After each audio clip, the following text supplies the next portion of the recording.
Okay, so moving on now to section 2. This is going to be within actually the same code checkpoint script.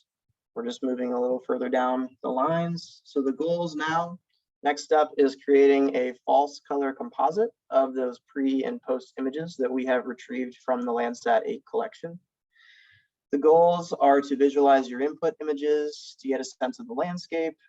You want to inspect where changes maybe are already occurring, just something you can detect with the naked eye. And we can also identify any problems in the inputs before moving further. And this is an important point and something that I had kind of said in the beginning, is we should always be evaluating either by printing to the console or adding to the map objects that we're computing even in intermediary steps, so that you're sure that something hasn't gone awry. So I'm going to escape out of here. I'm going to go back to this code checkpoint script. Gonna just delete this here. Don't need that anymore. Alrighty. So now we are going to uncomment this section. And we are visualizing the pre and the post images.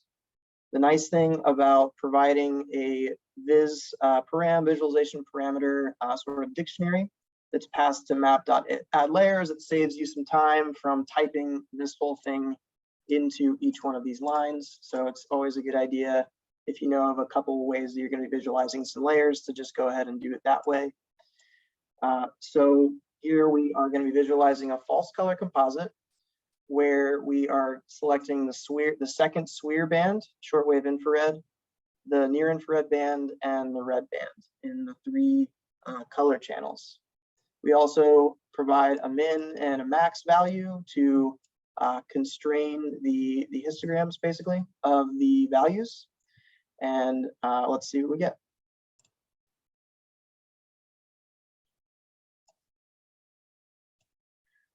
Okay, so we're in Southwest Oregon. Actually know from some other work I've done that there's a lot of sort of fuel treatment that's done here, as well as fire history.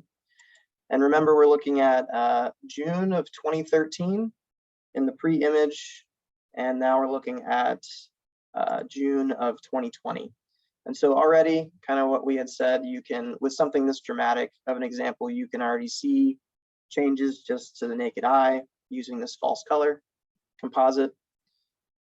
And the important thing about this false color composite is these bands were chosen specifically because these bands do help differentiate burned versus healthy vegetation spectrally. So that's an important thing to know. Okay, now we'll go back to the slides.